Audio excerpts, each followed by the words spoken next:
皆さんこんにちは。ဒီနေ့ကတော့ဆောင်းမေးပွဲမှာမပါမဖြစ်လေဘယ်တိုင်းအတွက်အရေးကြီးတဲ့ဒီခဲကော့ဆိုတဲ့ယဉ်ကျေးတဲ့အသုံးအနှုန်းကိုပေါ့နော်ပြန်ပြီးတော့လေ့လာကြမယ်နော်အမှတ်များခြင်းတဲ့သူကတော့မဖြစ်မနေကြည့်တဲ့အပိုင်းဖြစ်ပါတယ်ခဲကော့ဆိုတာဘာလဲဆိုတော့ယဉ်ကျေးတဲ့အသုံးအနှုန်းပေါ့နော်ဒီခဲကော့ကိုကြတော့ N4 လောက်ကလေးကစပြီးတော့လေ့လာခဲ့ရတယ်ဒါပေမဲ့ပေါ့နော်ဘလောက်ပဲကြက်ဘလောက်ပဲမှတ်တော်တော်နဲ့မမှတ်မိသေးတဲ့သူတွေရှိရပေါ့နော်အဲ့ဒီအတွက်ပြန်ပြီးတော့နှွေးပေးတာဖြစ်ပါတယ်ဒီခဲကော့ဆိုတာစာမေးပွဲမှာအရေးပါသလိုတကယ်လက်တွေ့မှာလည်းတကယ်အသုံးဝင်တဲ့အရာပေါ့နော်ခဲကော့မှာဘယ်နှမျိုးရှိလဲဆိုတော့2မျိုးရှိတယ်ဆွန်းခဲကော့ရယ်ခန်းကြောကော့ရယ်ဆွန်းခဲကော့ဆိုတာကြတော့တစ်ဖက်လူကိုကလေးစားသမှုနဲ့မြင့်တင်ပြောဆိုတဲ့အသုံးအနှုန်းဖြစ်တယ်ခန်းကြောကော့ဆိုတာကကြတော့တစ်ဖက်လူနဲ့စကားပြောတဲ့အခါမှာပေါ့နော်ယဉ်ကျေးမှုအနေနဲ့ကိုနှိမ့်ချပြီးသုံးနှုန်းတဲ့အသုံးဖြစ်တယ်။ Okay ဆွန်းခဲကော့မှာကပြောင်းနည်းက5မျိုးရှိတယ်။ဒီခန်းကြောကော့မှာကျတော့2မျိုးရှိတယ်ပေါ့နော်။ဒီနေ့ကတော့ဒါ special ဘက်ကိုပဲပြောပြပေးမှာဖြစ်ပါတယ်။ဒီနေရာမှာပေါ့နော်တခါလေကြာရင်ဆွန်းခဲကော့ဆိုတာဘာလဲခန်းကြောကော့ဆိုတာဘာလဲဆိုတော့တခါလေမှားသုံးနေတဲ့အခါမျိုးရှိရပေါ့နော်။မှတ်ထားမှာကဆွန်းခဲကော့ဆိုတာကတစ်ဖက်လူကိုမြောက်ပင်ပြောဆိုတဲ့အခါသုံးတယ်။တစ်ဖက်လူကိုပြောတဲ့အခါပေါ့နော်တစ်ဖက်လူကိုပြောတဲ့အခါသုံးတယ်ခန်းကြောကော့ဆိုတာကျတော့မိမိကိုယ်သုံးတယ်ပေါ့နော်ခန်းကြောကော့မိမိကိုယ်သုံးတယ်အဲ့ဆိုရင်တစ်ချက်လောက်ပြန်ကြည့်ကြမယ်နော်ဥပမာイキマスသွားတယ်ဆိုတဲ့စကားလုံးမှာကသူများကိုပြောမယ်ဆိုရင်イラシャイマスおいでになりますကိုပြောမယ်ဆိုရင်伺います参ります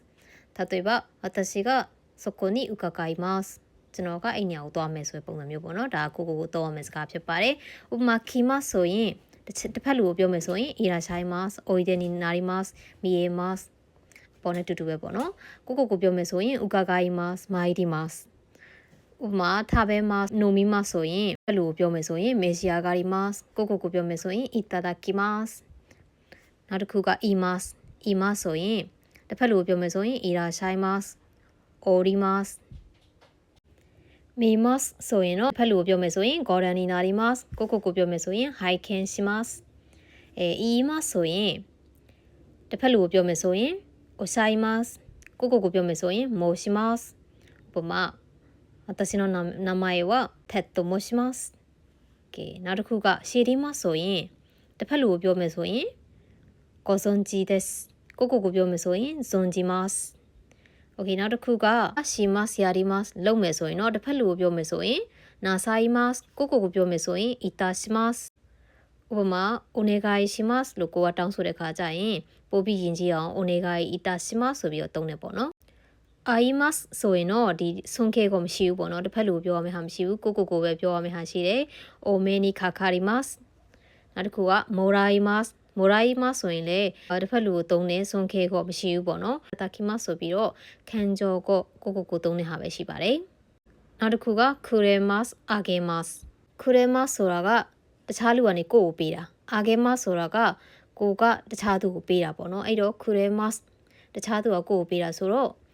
คูราไซมัสဒီဆွန်ခဲကောကคูราไซมัสဖြစ်မယ်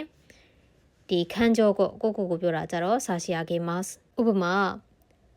ဆန်စေကこの本をくださいましたဆရာကဒီစာအုပ်ကိုပေးခဲ့တယ်ဆာရှီယာဂေမတ်ကိုကပေးတာဆိုရင်တော့ဥပမာ社長にプレゼントを差し上げますတတိကိုလက်ဆောင်ပေးတယ်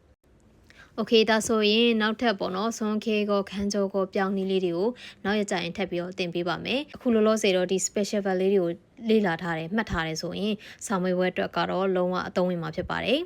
じゃあ皆さんまた会いましょうねじゃあね